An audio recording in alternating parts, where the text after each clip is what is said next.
Hello, everyone. Welcome to the Game Junk Podcast, episode 230, recording on Sunday, April 13th, 2025. My name is Frank.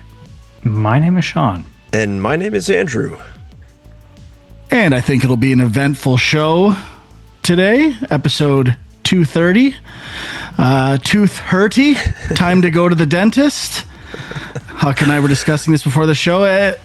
Huck, you've never heard that joke before. I have never, but it is genius. Now, I have to say, I brought it up because, am I allowed to say, Huck? Yeah, go ahead. That your mom was a dental hygienist? Yes, she was, yes. At the dentist I go to. So I only had her once as a hygienist. I can't believe it. All my years going to that dentist. I know, she was excellent. She was one of the best hygienists I've ever had. Best cleaning, 100%. Best advice. She was amazing.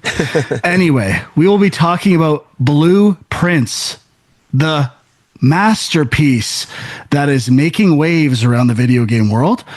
We'll be talking about South of Midnight, which is new to Game Pass from Compulsion Games, and talking a bit about the Marathon gameplay reveal and a bit about what we played. A lot going on, gentlemen. How are you doing? Doing great. Very good. Got to play some of all the current games, which was kind of amazing for me. So, that's one thing that's good. Huge. Sean? Yeah, all good here. You must be very busy. You were supposed to go see Warfare today, and it didn't happen. So it wasn't me. That it was more that Alicia was busy and she was out of the house, and then I had to make dinner, and it just kind of snowballed from there. But okay, don't want to peel back the curtain too much. Just want to make sure everything's okay. Podcasts coming up for Film Junk. There's a lot of stuff going on. There's definitely a lot of stuff going on, and it's hard to get that stuff done with Blueprints around. So let's just first, how far is everyone into this game? This is just a way for me to humble brag here right now. So I did probably about 7 or 8 runs. I made it to what I think is like, I made rooms touching the last room you're supposed to try to get to, and then could not get in. Okay. You're doing pretty good. And that's as far as I got. And then that's as far as I got, basically. So it took me like 7 runs to get there, essentially. I got some items, I guess. I don't even know how to like track my progress in this game. Maybe that's a discussion for in a little bit, but that's where I got to. Yeah, I'm about the same. Like I've gotten about that far in about that amount of runs, and I'm now on like day 10. So I've done a few additional runs and felt like I made no progress at all. So hitting that point where maybe it's a little bit of frustration. But yeah, excited to dive into this discussion. I'm on day 38, I think. Whoa. So approximately 30 hours in. This guy is a Blueprints. Well, we'll get to that. How I feel about those numbers. Not necessarily a positive thing in my opinion. But Huck or Sean, why don't you go first and give your thoughts on the game? Sean? Go ahead, Huck. Okay. Well, I guess to set it up, in this game, you kind of enter, it's a first-person puzzle game, exploration game, and you start off in a room that has 3 doors, and you can open any of the doors, and when you go to open one of these doors, you are given kind of like 3 random rooms to choose from that it will now connect to. And which you draft like a blueprint. You're basically laying down the blueprint of the house. Of the house as you go through it. Yes, I guess the house part also would add some context. Just to take a step back, the whole premise is you have an inheritance, you're told, which is a very nice, like very intriguing premise to start the game. Your inheritance is at the end of the house in room 46, but you have to get there to get it and solve all the puzzles. And then you're put in that room you mentioned. Yeah. And what did you say? The house is made up of, well, like a 5x8 grid? 5x9. 5x9 grid? Okay. I guess that would make sense. 9 times 5 is 45. So then, yeah, so you kind of go through the rooms, you place down rooms. There's different types of rooms. There's rooms that are just made of hallways. There's rooms that I should also say you are limited by the number of rooms you can enter throughout a run, and that's how they kind of gate you in one way. So you start off with 50. They call what do they call them? Steps or something? Basically, 50 Footsteps, yeah. Yeah, 50 entries into a room, and as you enter a room, that goes down. But you can draft or put down blueprints for bedrooms, which will give you additional like 10 steps. So if you draft or put down this right amount of blueprints, you can kind of extend your playtime. There's also rooms that are hazardous. There's rooms that I don't know what would you call the green rooms, like. I mean, the Bonus different colored areas? rooms kind of act as like group bonuses. There's like advantages for drafting as you get later in the game, more green rooms, or it'll spread items to all your green rooms that you drafted. You can get keys for however many hallways you have. So as you when you start, the color of the rooms doesn't matter that much, except like red or bad, green or kind of general. As you said, purple bedrooms that lead to footsteps, and they all, as you play, they all serve different purposes overall. And part of the game is learning what those purposes are. Yeah, I guess we should also mention there's sort of like 4 currencies in the game. There's the footsteps, there's keys, which some doors are locked and require a key, or there's treasure chests that are locked and require a key. Then there's gems and there's money. I think that's all of them. And then so the gems are used sometimes to open certain rooms. They're kind of locked behind these gems. More powerful rooms or more advantageous rooms that have a cost associated with them. Right. And then the money can be used to purchase items at a couple of stores that you can unlock. And then there are also, what do they call them? Mechanical rooms that allow you to, like one allows you to like craft. There's some stores. I think there's a few other. There's lots. Variations. Crafting. Yeah. I actually don't want to spoil some of them. So okay, sure. So I guess that's basically the game, right? You just kind of to go through the thing, and I guess part of the trick. One thing I'll add, just a thing. So each room has a different amount of doors, and like you're making paths. And if you can relate it to something, it would be like Carcassonne. If anyone's played Carcassonne, you're placing tiles to try to build a path through the house to get to the end.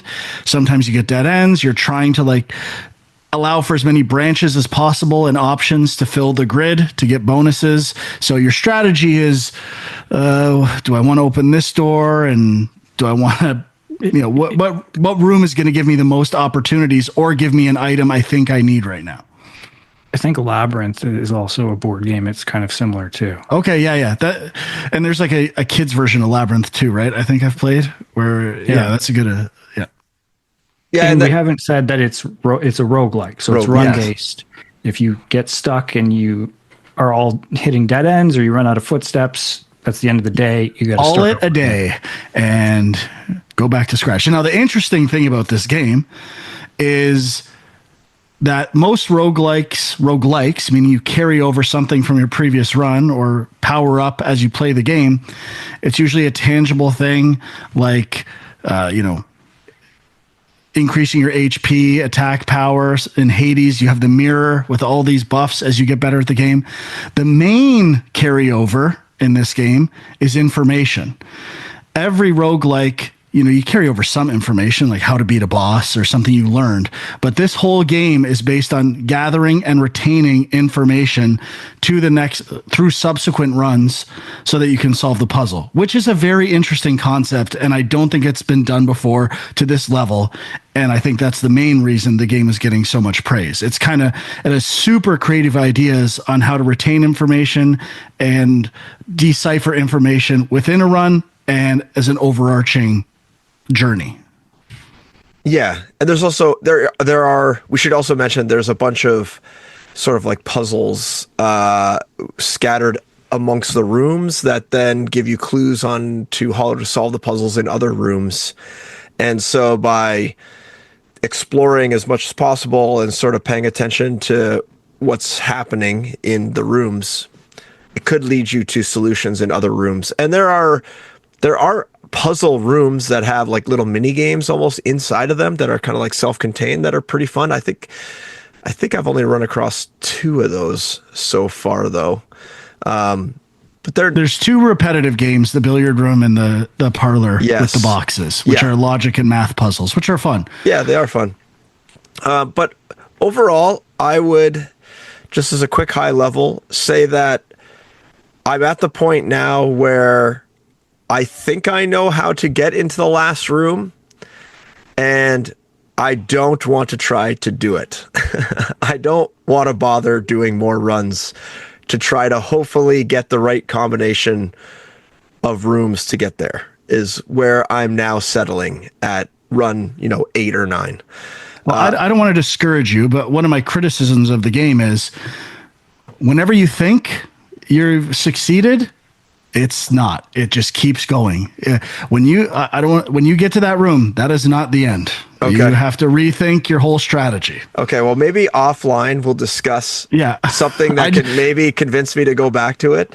I just think I'm not saying that's a good thing. I think that's a bad thing about the game. I plan everything perfectly. I get to a point in the game that I'm like, okay, finally, this is it. I'm gonna get something rewarding, and nope. Sorry, that's not it either. You got to go for it again. And it's kind of like starting from scratch in a way of replanning how you do the next thing. And sorry. I was just going to add quickly to that frustration is that there are even certain puzzles where entering them is not super trivial.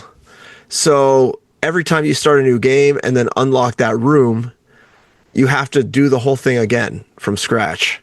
And I don't know, as a roguelike, it would be nice if maybe they could fast track that once you solve it so that you don't have to, redo it every time you get it. No, it's not. It's not which ones? Which, like the billboard or the billiards and no, I was thinking like the fuse box. Those are fun. Those get harder and harder as you go. The circuit breaker. The circuit breaker, once you solve it once, like there's only one puzzle on the circuit breaker. Okay. The rest is just things that affect your run. Okay. And then I was thinking also like the security room with the computer. Yes. Did you crack the password for it? No, I did not. This is just a aside. I cracked the password. I thought I was doing everything right. And I didn't see a little thing at the bottom left corner of the screen that to enter the password, you have to hit R2 all of a sudden. It's not on the terminal.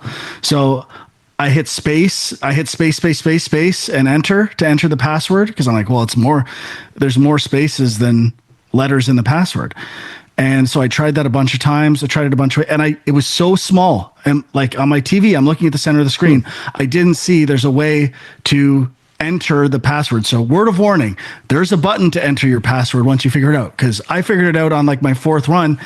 And I'm like, what is going on? Why can't I figure out this password? This seems easy. And it was like a little thing in the bottom corner. So there's some friction in those areas that has gotten on my nerves, but I'll get to some other complaints later. Yeah. So I think that without going into any spoilery stuff, I think that kind of sums up my feelings of the game at this point. Okay. So Sean, I have to just before you talk about it, I want to ask you a question. You played the demo for this during the Steam summer event or whatever, Steam Fest. Now, I have to say, you were not saying this game was a masterpiece when you played it. No, before the critical wave had been established, you were like, yeah, it's pretty good. Now everyone says it's a 92. How do you feel now? I'm still not saying it's a masterpiece. It's a cool idea. But sorry, I just want to clarify one thing. So Huck, you don't want to continue with it, like as in you're kind of done with the game, or as in you want to take your time exploring more before you go for the end? He's done. You're done. Okay. Yeah. I mean, I hear you.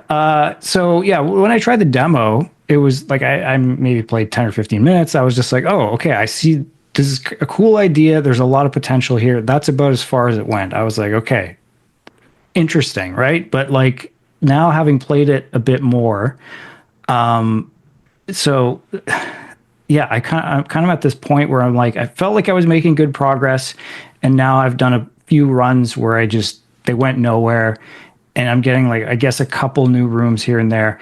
I really think one of the big things, and I've read this on some lists of tips as well, you have to prioritize new rooms always. As soon as you get presented with a room you've never been seen before, you might as well just throw it in, because that's going to progress the game, because they really are controlling and gating a lot of things based on that.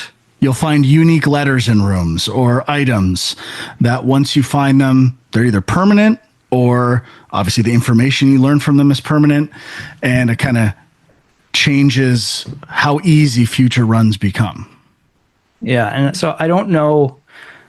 I'm pretty sure, like, I've heard some comparisons to something like Outer Wilds, which I have not played, but my understanding is it is considered maybe a quote unquote Metroidvania, and that you're getting more information as you go, and there's a bit of a loop element to it, but that if you knew all that information from the first loop, from the beginning of the game, you could basically go and beat the game if you knew all that stuff ahead of time.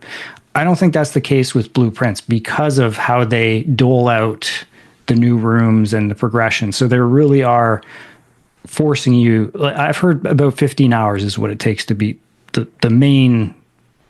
Man, I must be credits shit at it then, because I've heard 50 days is the average to roll credits, but there's more after that apparently. I've heard people have put like 140 hours into this game. And well, I will say there is a trophy for getting to the room in day one.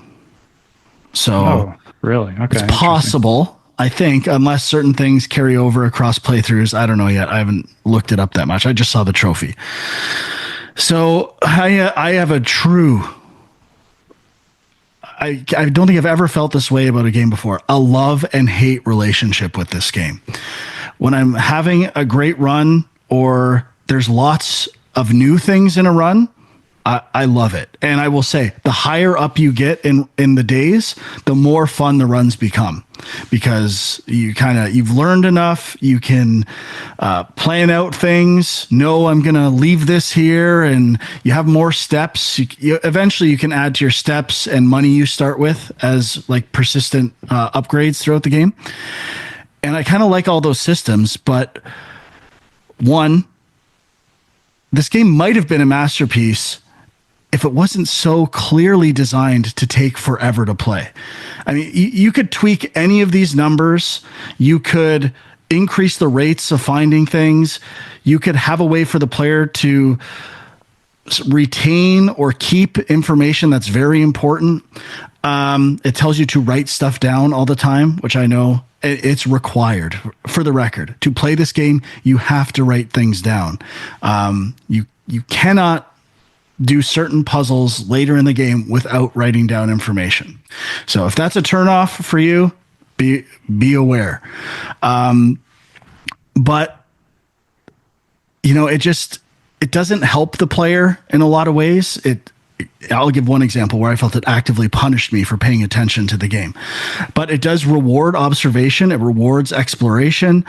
And I mean, all those things are great. When it's a great run, it's clicking, it's firing, but then it will punish you in the most extreme ways, where you think you've gotten like a huge milestone, getting to a room that's very pivotal, only to say, sorry, that's not the end. And then you go to the next thing that you think is the end. Oh, guess what? That's not the end either. So it's just constantly baiting and switching the player, which I hate in roguelikes. I can give you another example. Hades. The final boss in Hades, getting better and better. I finally beat Hades. Oh, guess what? There's a fourth phase to Hades that you never could have anticipated, because no other boss in the game has multiple phases, just this one. And it's a nice FU to you that you thought you were going to beat this game. Nope. Sorry. We changed the rules on the last boss. And I think you need clearer goals and expectations for the player, because I'm planning the whole time. I plan an entire run And when I have that planning taken away from me, it's like, why am I giving this game this time? And action roguelikes, the fun is the action.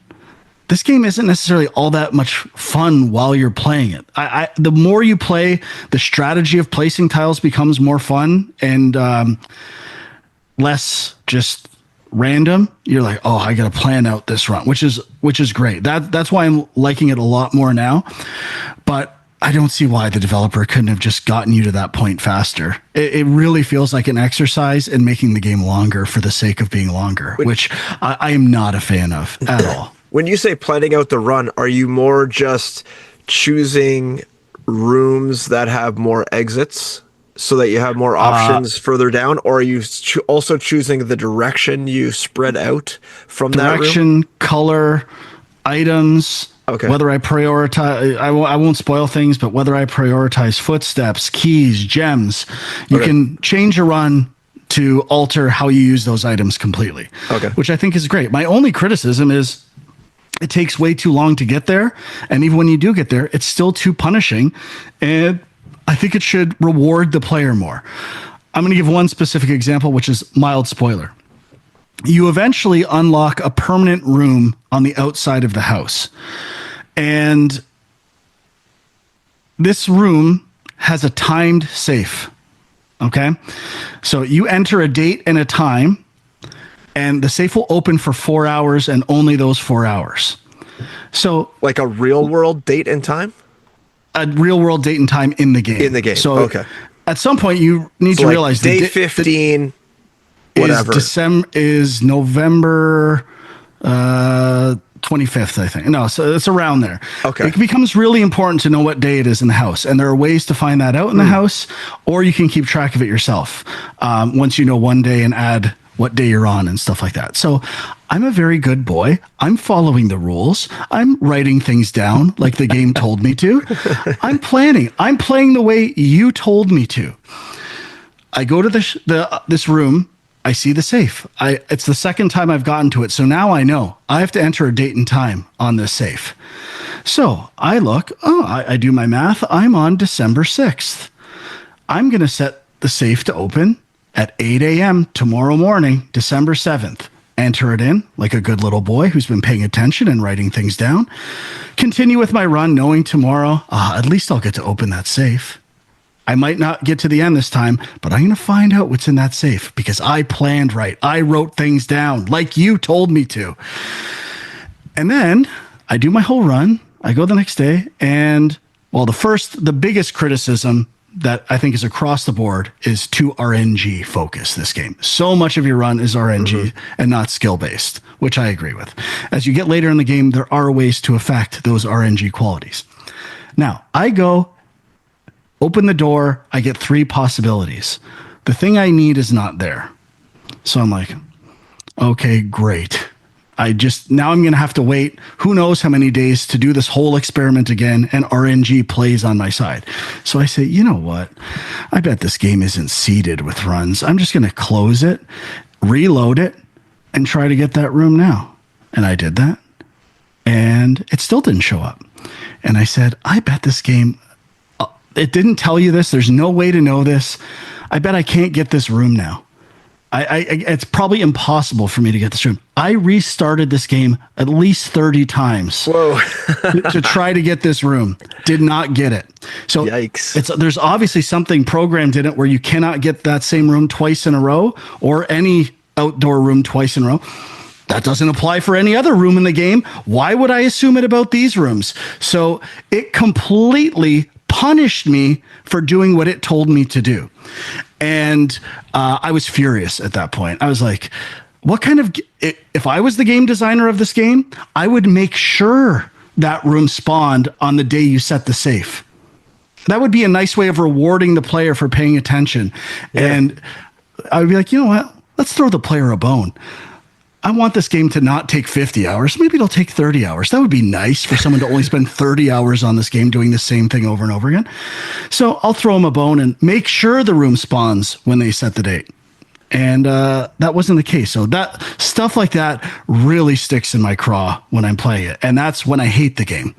So, I mean, there's a fine line between love and hate. This is evoking emotions that only a masterpiece could. Am I correct, gentlemen? I don't know about that.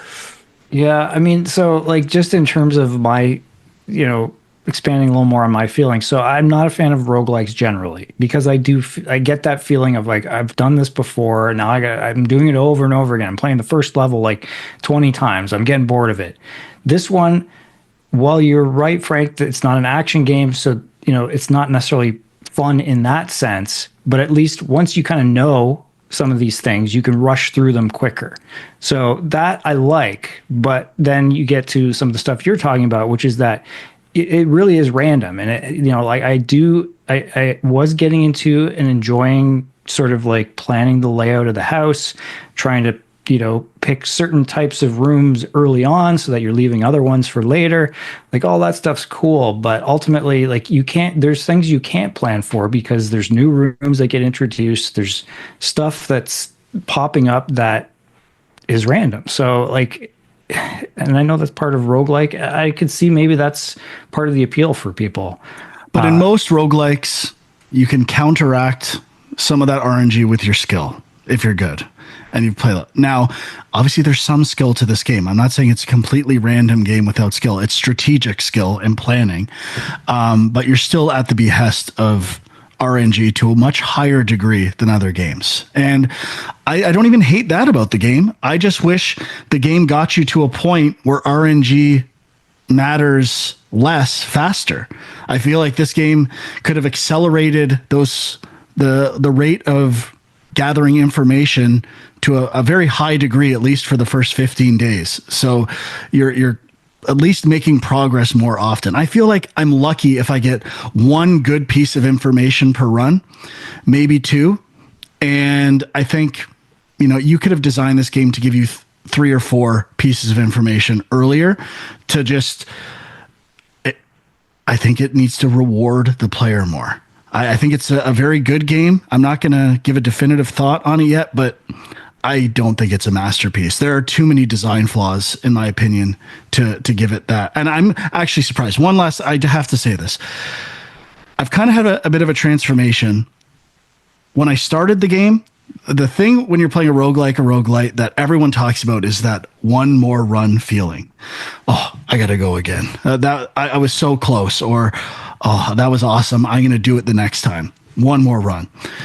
And in this game, for the first probably 20 hours, my one more run that was so fun. I got to do it again. It was, people say this game's a 92. I got to do this again and see what's going on because I don't think it's a 92.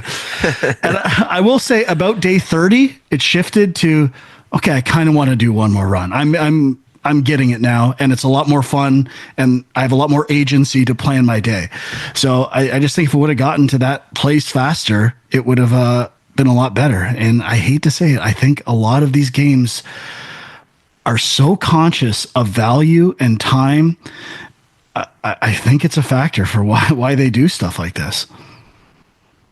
Yeah, I mean, I think so. And I guess one other thing I've kind of been thinking about, obviously it's not a game junk or film junk if we're not talking about what other people are saying, but the fact that this is getting praised and lots of indie puzzle games come out and nobody talks about them. This one, obviously, it is on PlayStation Plus and Game Pass at the same time. That's kind of unique. But I was thinking, okay, puzzle games, like what is it about this that's kind of, breaking into the mainstream in some way?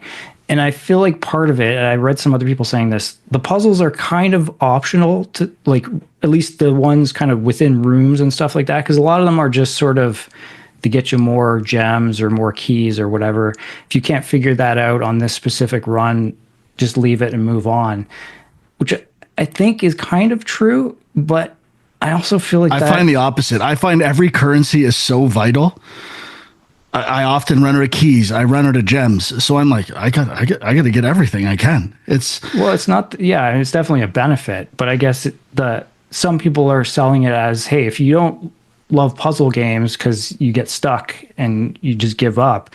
Well, this one you can just move on and do something else, which is kind of true, but it also feels like, I don't know, like I feel like the puzzles are like, I don't know, maybe there's not enough of the room puzzles because you mentioned there's sort of the billiards in the parlor.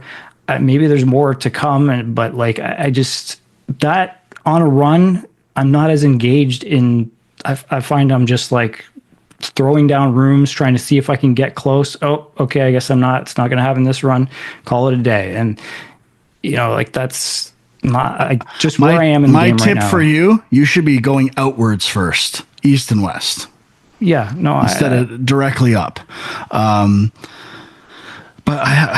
it's just a little slow paced for me. Even the rate that you move with the run held down as well, it's just a little slow for me. And I will say I am coming around to the fact that it is a very good game, if not great game, but it's still could be improved. There are easy ways to improve this game, in my opinion. And I guess I'm getting a lot of information about the family that live there. And I have a feeling I'm going to have to figure out all the events that happened in the timeline of this family in the post game, if you want. And I hope, but I highly doubt, what it should do is unlock something like Case of the Golden Idol, where pages of information for filling in blanks to help you keep track of it and figure out and letting you know when you've kind of got something right or wrong. So, because otherwise you have to do another run, go back and find some piece of paper. I know it's in that room, but I didn't, take a photocopy of a picture of it last time I saw it. And now all of a sudden it's super important. So I got to do a whole run just to get that piece of paper, which just leads people to going to the internet to find the piece of paper. It's not like you're doing some hero move for your game. And they know that. They know that that's what it's going to lead to. Otherwise, the thing on the piece of paper would change with each run or over time. And there are elements like that in the game. So my last criticism is sometimes like I'm reading 5 pages of a book and I don't know what's important and what isn't. Am I supposed to write down this whole book? It does help you a bit, I believe, with bolding certain words, but I have a feeling anything in that book could have been important or valuable. And I can't hold all of this information in my head. So some better ways to help the player retain information, I think would be worthwhile as well. But I know it sounds like I'm shitting on it completely. These are just my criticisms for why I don't think it's perfect, but I do think it's really fun. Yeah, just to add to what you said too, something I've been thinking about is some pieces of information are the same every run. Some change from run to run. So sometimes you write something down and you're like, okay, well, I wrote that thing down, so I know what it is. And then like a couple runs later, you're like, wait, that changed. Now I should have wrote it down again, but I didn't, or something like that. So there are great eureka moments where you find out what the paintings mean, what other things mean, and then it's like, oh, it all makes sense now. It was leading me down this path. So when those things happen, it is beautiful. But it truly is love and hate. Yeah. And I mean, the reason why this game is being so praised, which for like the good reason, is that it's completely new. It feels original. And I think sometimes game critics overvalue originality over playability, and something that feels like a unique vision gets bumped up as well, which this has. But critics also like to, let's not forget, I need to point out, critics generally shat on Uncharted 1 when it came out and said, it's just a Tomb Raider ripoff. It's a Gears of War ripoff.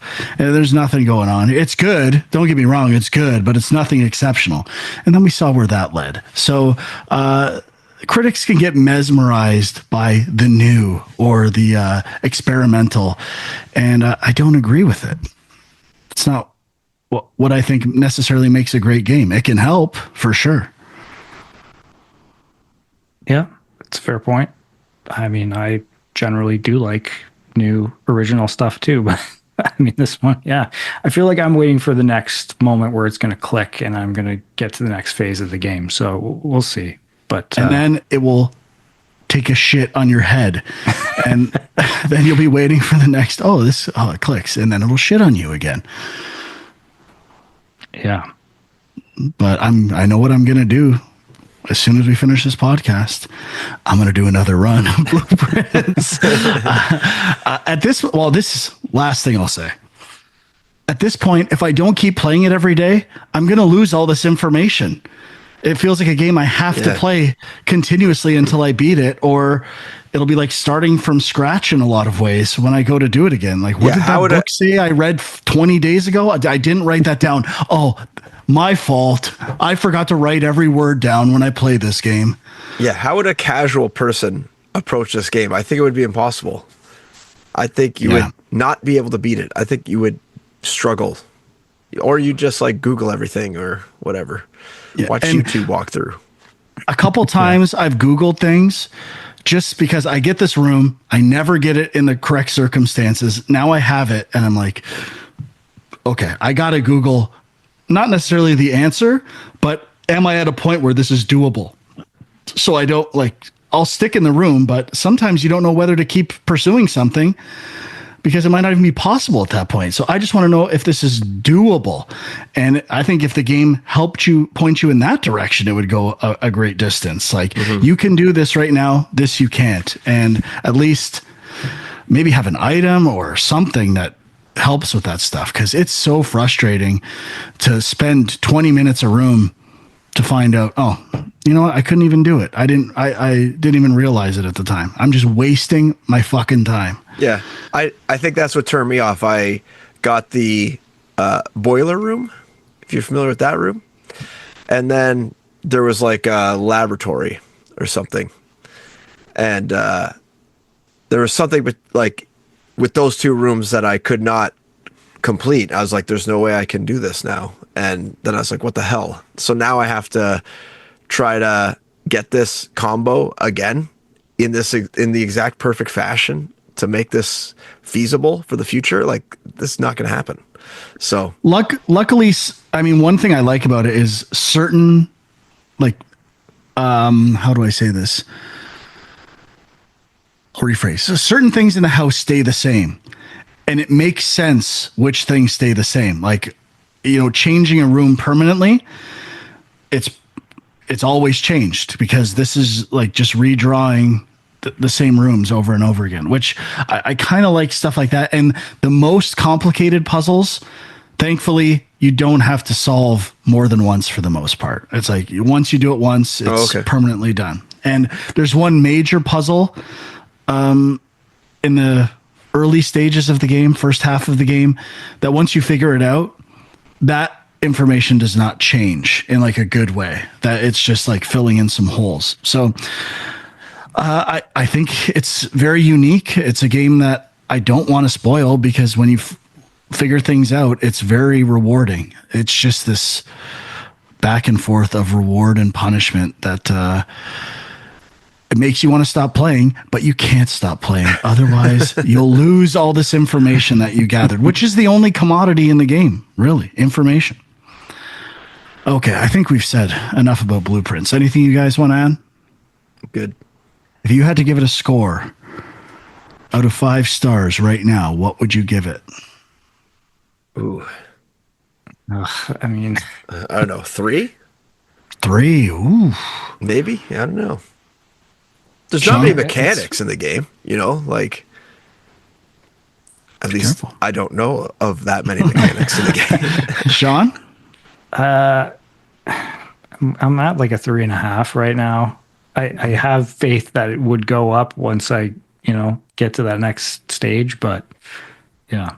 I'm at a 4.25. We'll see where it goes from there. I hope by next week I can say I've rolled credits on this game. 6. It will not be. I have too many criticisms. Okay, let's get on to South of Midnight. Game we've been talking about for a while. Looked quite good. Out on Game Pass now by Compulsion Games, who's owned by Microsoft now, I believe. Huck, What are your thoughts on South of Midnight?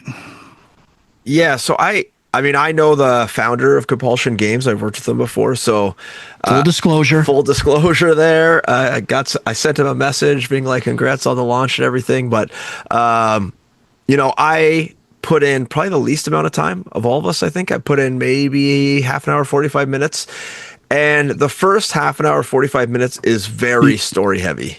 You hearing that, Guillaume? He's only put in a half an hour, 45 minutes. I know. So I only put in 45 minutes or so. First, it's very story heavy, so a lot of cutscenes. I actually thought that the art style was really compelling. Actually, I know when we were watching the trailers and stuff, we weren't sold on the sort of like janky animation style, and there was some aspect to the art style that was almost photorealistic, especially like some of the there was like the doll or something at the beginning that looked incredible, actually, I thought. And just like how it was rendered, I know they make this game with Unreal, and just how it was rendered looked really, really impressive with the lighting and everything. And then the sort of cell shaded style, I was digging. And the art, the animation style of the kind of janky movement, it wasn't as bad as I thought it was going to be, and I was kind of liking it. I didn't find it distracting. I didn't, it didn't bother me. So I still don't know if it was the best decision for this game, but I don't hate it. In terms of the gameplay aspect for it, I've barely scratched the surface. I barely, I've done the locomotion stuff, climbing, jumping from platform to platform. It feels a little janky, but better than like Contrast felt. Contrast felt really janky from what I remember. And then I don't think We Happy Few had any like platforming puzzles, right? I don't think so. I didn't play We Happy Few. Okay. I didn't play very much of it. It wasn't as much of a action adventure. Yeah, it was more like a first person BioShocky game. Yeah. So I did, like, there were some cases where I was trying to like jump over a river or something, and I felt like I easily cleared it, and then there would still be it almost looked like there was a lag, and then I would kind of grip the edge of the platform and then do a mantle up, and I was like, oh, that's weird. Like, that, I didn't think that would happen.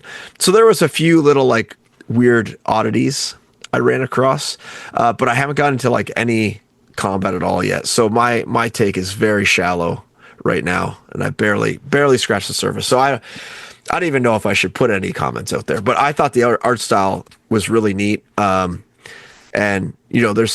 there's some like little intrigue about the family dynamics that are going on. That was pretty interesting. So, yeah, hoping to play more in this next week, but just barely scratched the surface. Sean? Yeah, I think I'm a little bit farther than Huck, not too much farther. I've had a little bit of combat. I actually, you talked about how the opening is very story based. I actually thought the opening was quite good and effective. Like, I liked the setting. I liked sort of opening in the storm and all that, and then how it kind of pulls you in.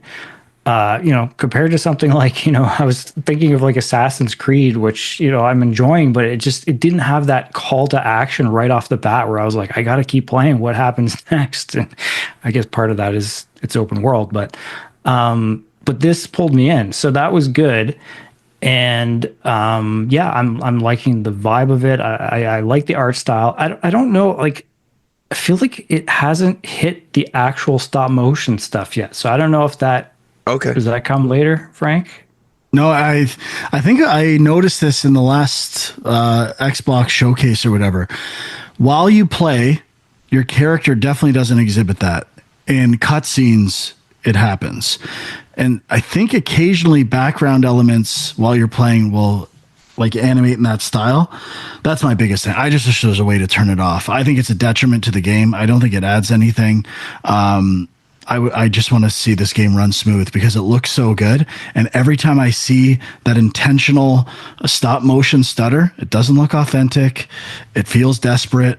and it just takes me out of the game thinking like, why does this need to be there? So I just think they should have I assume it's procedural, because if I pray that no animators had to spend time making these animations look like stop motion. I would feel so bad for them. But I just wish I could turn it off. It's not the end of the world. Like, it's not really affecting how I feel about the game. I just dislike it immensely. Well, it's just interesting because I hadn't really noticed it, and I was thinking, like, is it that, like, once you get to some, you know, element of the fantasy world or something, that's where it kicks in, or am I just not paying attention, or is it just? Well, that might be true. That might be true. Oh, well, yeah. So I know the one I noticed it the most on is like a catfish that it's very evident on, and some other things. So you might be right with that. Okay. But yeah, I mean, it seems like a very linear game, like to the point where, you know, I'm trying to like explore a little nook and cranny on the side or turn around and run backwards, the classic. And the camera is like very fixed and telling you, no, go this way. So it's, you know, that indicates to me it's a very linear game. But yeah, I'm liking it. I plan to play more. I pretty much feel the same. The lighting is amazing. Like, I love the overall look of the environments. I think the environments are excellent. Character designs, the ones I've seen, are incredible. I love that stuff. It is linear. Part of me is always, and in a way, dated, like with the ledge grabs and like the game. But sometimes I'm up for a game like that. Sometimes I miss old 360 era games that this reminds me of, but this one happens to look like a modern game. So I was kind of in the mood for it when I played it. I played for about 4 hours or so, and the combat is okay. At first I liked it. It's kind of getting like frustratingly hard, not in a good way. When there's too many enemies, I just feel like I have a lack of options for handling them. But it's still not like horrible or anything like that. It reminds me a lot of Kenna Bridge of Spirits in that way. The combat is very reminiscent of that game, including like how it seals off areas and how you unlock the area and get rid of this kind of corruption or whatever you want to call it. And I would say chapter 3, to answer some of Sean's early problems with the game, that level was pretty open. It's still linear in a way, but it's kind of a hub and spoke where you have to go off and like find different items and return. And it allowed for a bit more exploration. So I thought the level design was pretty good.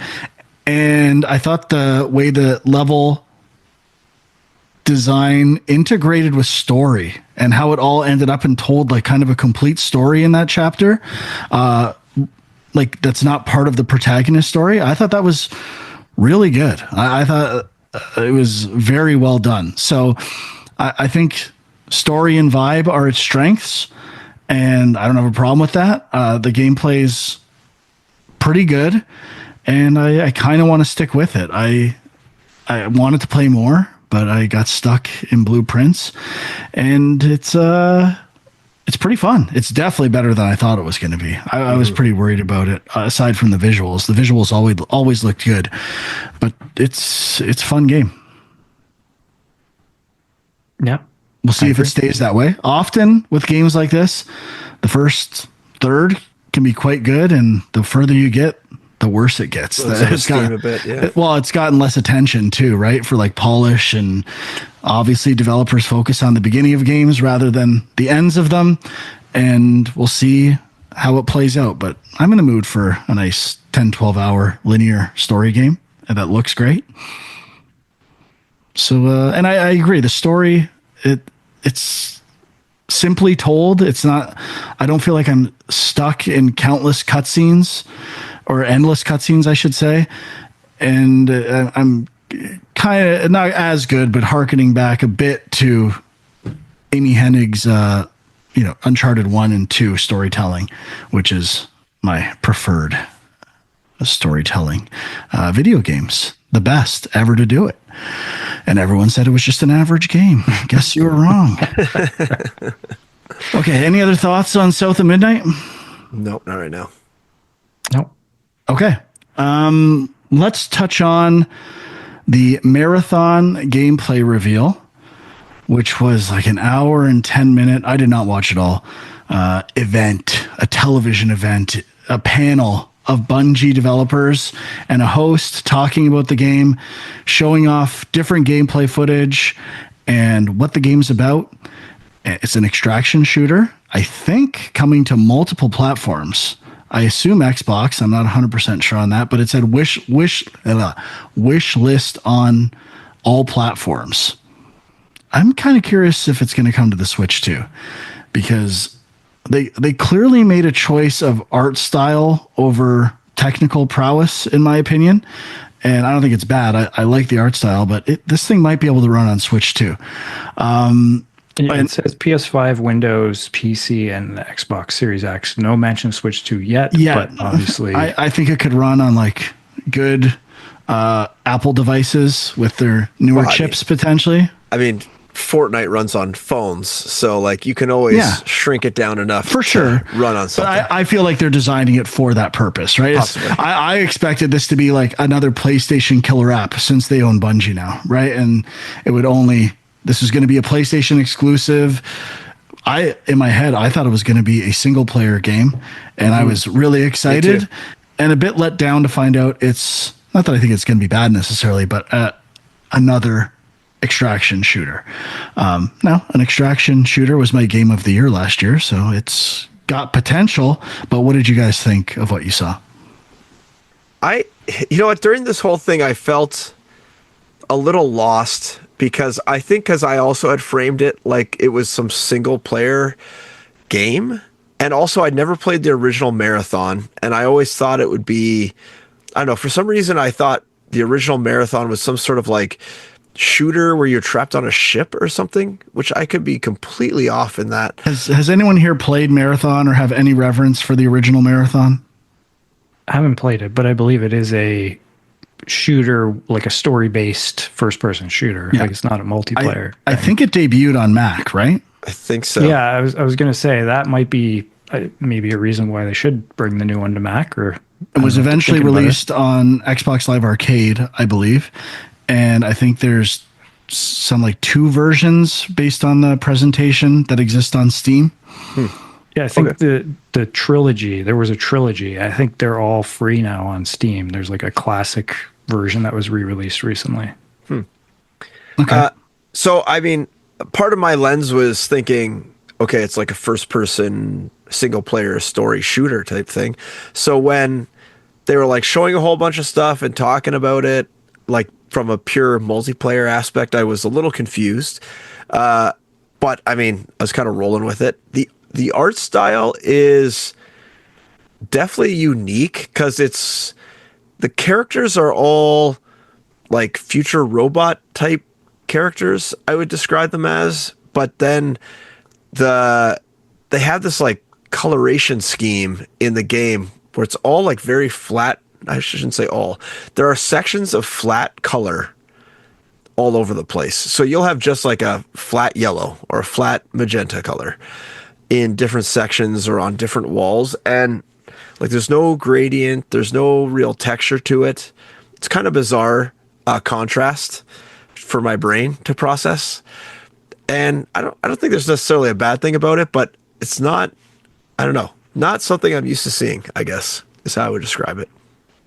And then I feel like they were trying to do some work. The last cutscene they showed was like this big, kind of like almost like story thing, tried to introduce you to the whole, you come back to life after you're destroyed and there's something with memories or something they're trying to get across. But all that kind of fell flat to me. I wasn't really sure what that meant.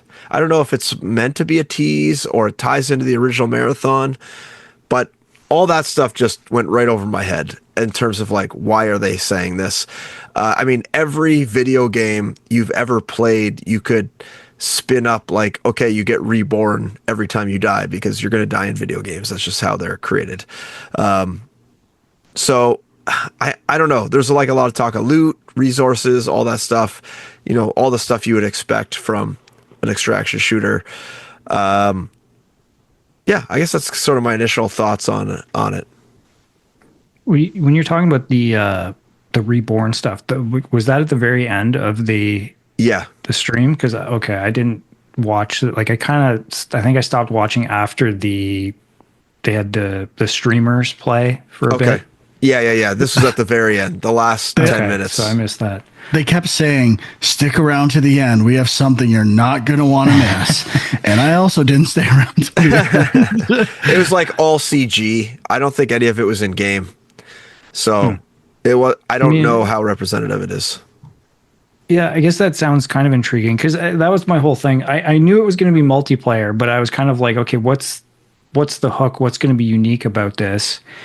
And I thought maybe there might be some kind of open world element to it, or like story. And I guess that, there are narrative elements to the game. It seems like maybe they're doing a little bit of like a Helldivers kind of thing there. But yeah, for the most part, I'm like, I don't really see what's unique about it. Like, I didn't mind the art style. Definitely that like fluorescent yellow or green kind of reminds me of like cyberpunk or something. I feel like they're trying to kind of associate themselves with that a bit. And I guess the PvP versus E, like I was like, okay, which is it? And it is both, but I wasn't clear on, is it always both? Like, can you start up like a mission and you go in and you're only fighting AI, and then sometimes somebody else comes in, like another team of human players comes in and you're fighting them? Or is it always you're set up to fight against another human team? I wasn't quite clear on that. The way I took it was, I thought there was always going to be humans as well. And then the E part was just random kind of like fodder characters to keep you entertained in between when you come across the humans. But I don't know for sure. That probably makes sense. Like the way they were talking about the enemies was more like they were hazards or something, as opposed to like the actual game. So, but yeah, it's teams of 3. As you said, Frank, extraction shooter. Like, I think the idea is you go in, you try to infiltrate these bases, grab loot, and try to get out. And that loot can be used to upgrade your character, maybe plays into some narrative elements as well. But yeah, like generally I'm not that into these kind of games. I was hoping there'd be some other additional hook. So I think there is an additional hook. And I don't know if you saw the part where they were talking about the contracts you have to take on. Okay, yeah.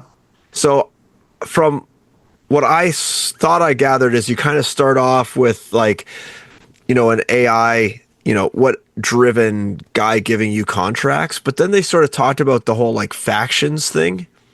I don't know if you kind of caught that, but I kind of feel like the factions are like real people, and like the idea of like a human faction and almost like a guild. And then the guild gives out contracts. Okay. I don't know if that's the fact. I may be kind of like making that up, but I thought it was just going to be kind of like a Star Wars Outlaws kind of thing, where there's different factions that are associated with each mission. And then once you are more aligned to one faction, maybe that gives you bonuses for some things and negatives for other things. Maybe. I thought it was like human factions, and they were going more of like the EVE Online, like this is a group of people that have formed as a crew, and they want whatever resource, and they're going to put out contracts to get that resource. And like the whole like meta narrative of maybe there's some level above that of these resources are being used to do something that groups of people are trying to collect. Well, this was even based on your conversation right now. My biggest takeaway is this was a complete failure in communicating what this game was.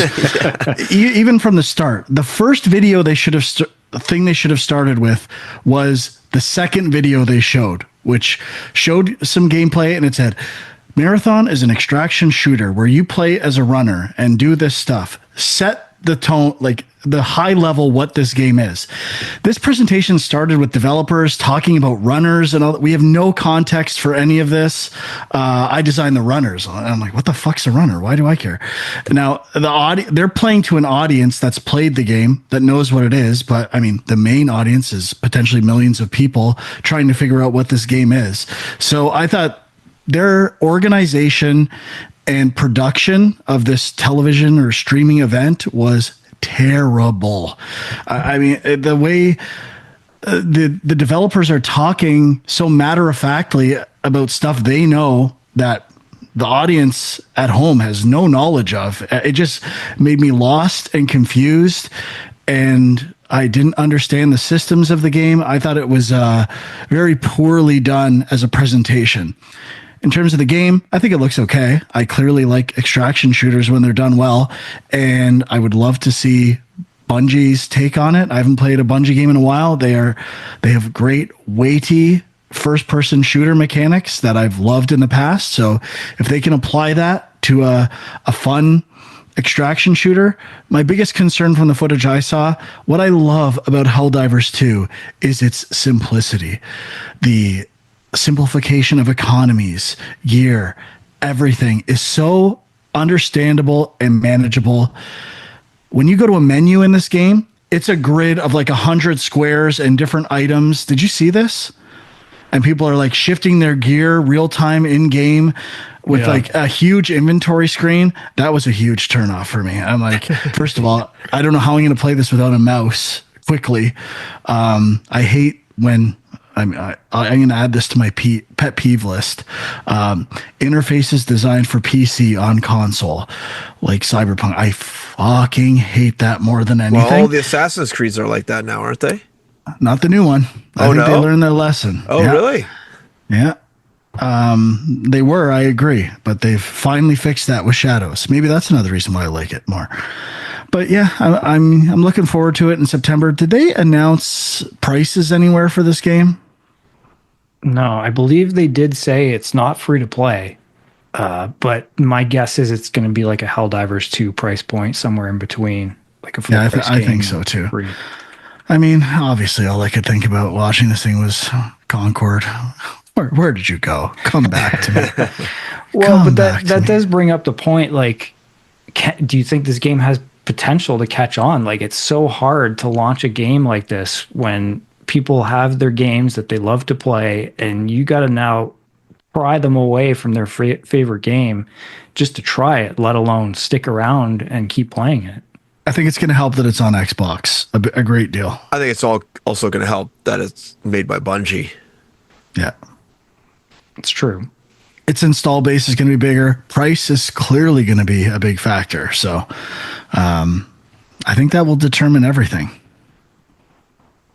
Yeah. I mean, I thought, they've been doing Destiny for years and years now. Like, you'd think maybe they would have leveraged Destiny and tied into that universe, but instead they kind of went back to this old property that I don't know how many people remember it or care about it, but I don't know if that's going to help or if it matters in the long run. Is the gameplay that much different than Destiny? Like, Destiny is a shooter kind of like this. Lots of loot, lots of people. I mean, I guess there's less people potentially, and like there's no hub world and stuff like that. But I mean, I did like the premise. I don't know if other games exist like this, but you're trying to get to the middle of like a map or whatever it is and get loot that if you successfully extract, you keep it. And if another team gets it, you don't get it. So that's like your upgrade path. I mean, Helldivers is mostly based around like samples and other stuff that as you level up. But I thought that was an interesting take on potentially making loot valuable, or each run, I think is what they call it, have value or potential value and not get sick of the game. I think that could be a cool idea, but I'm kind of middle of the road on it right now. I'll probably end up buying it. Yeah. I mean, I'll wait and see. I definitely don't think it's going to be my kind of game, but It might come to Game Pass, and that would be another thing. It might come to Game Pass and PlayStation Plus. They That would help. Yeah. They did announce the launch date, which we didn't discuss, but it was September 23rd or 25th? 25th, I believe. 25th. So, I mean, not too far away, but also still pretty far away for building hype. So it'll be interesting to see how they react to this, react to the reaction to this, and how the marketing beats go from here. Because I don't know if people are going to be sold after this. I didn't see any buzz kind of going on about this.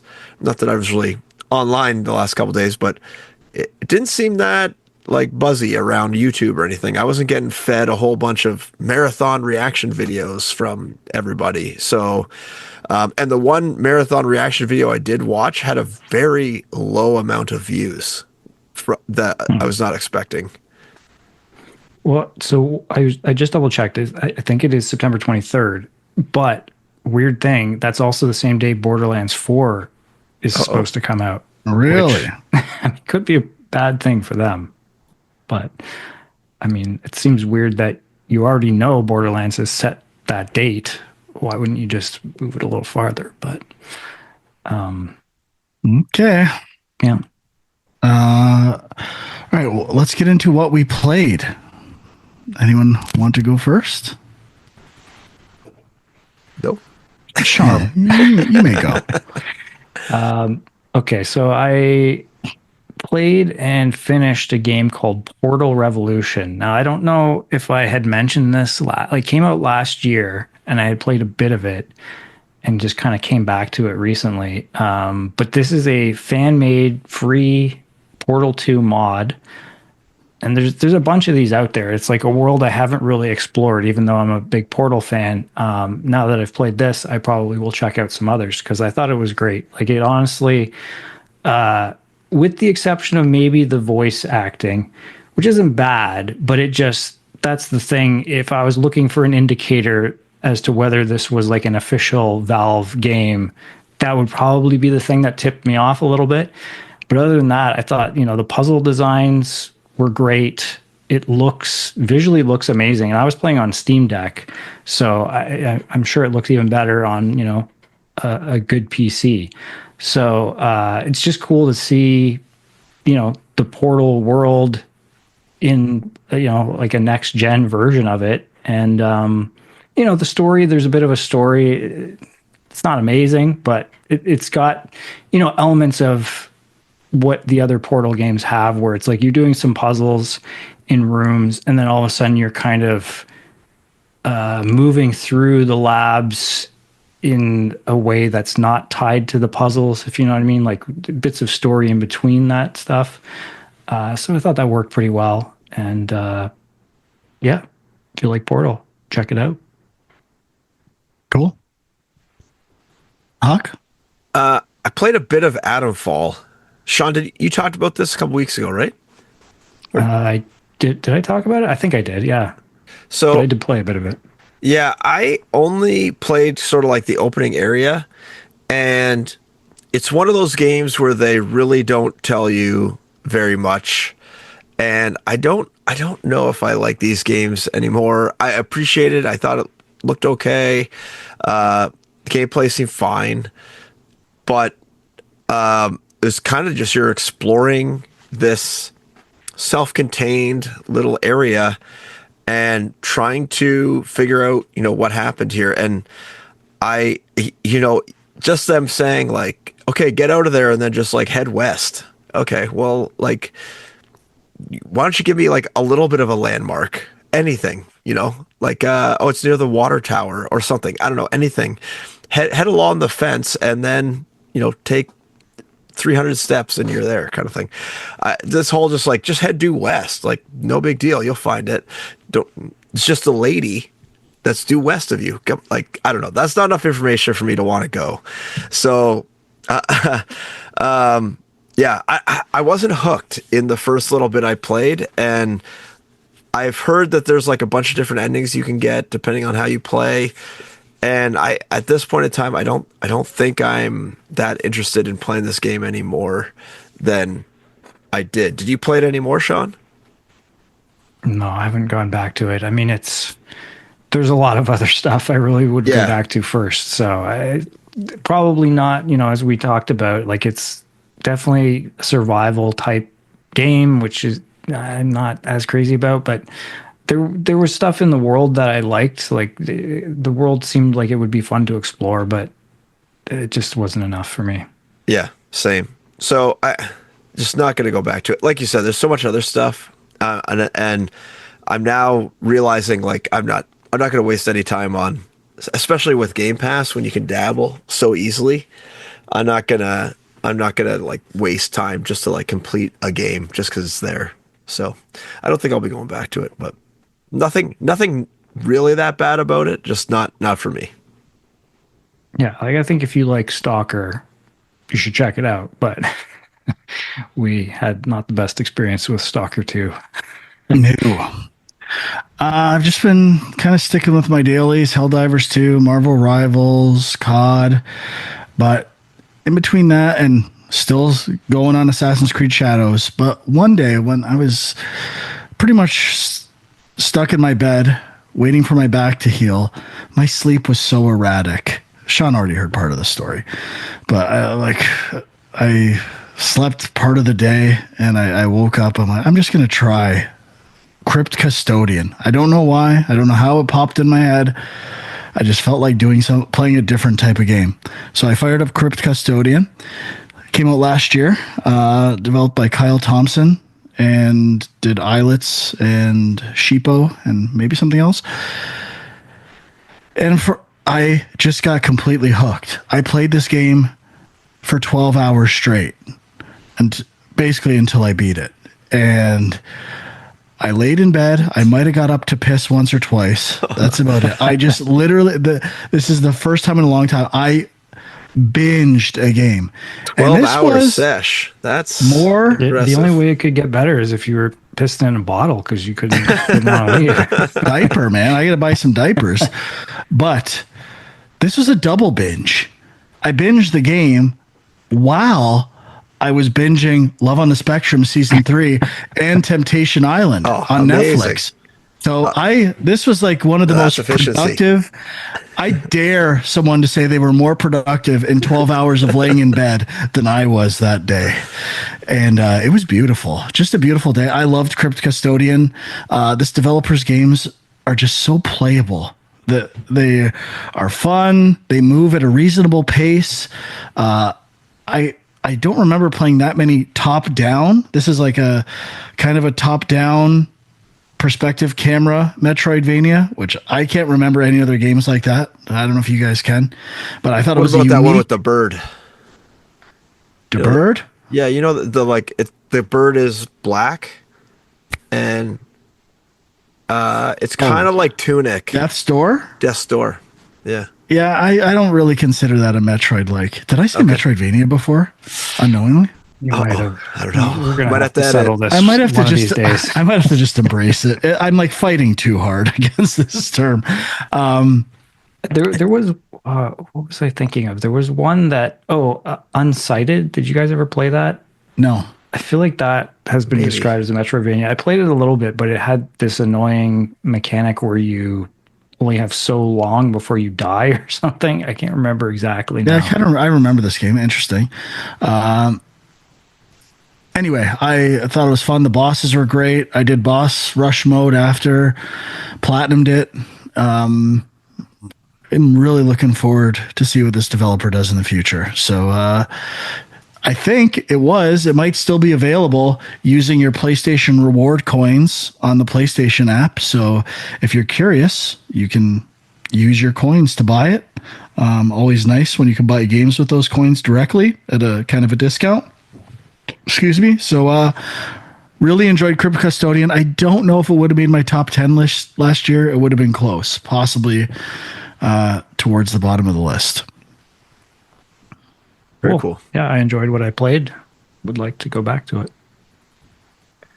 I have nothing else. Nothing else for me. Okay. Last thing I'll mention, as part of the PlayStation sale, There was I had it and now it's gone. Where is it?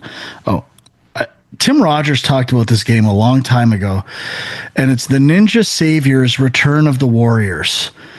It's like a beat 'em up pixel, like old school that old school, arcade old school pixel graphics, sprites, and it's a little different.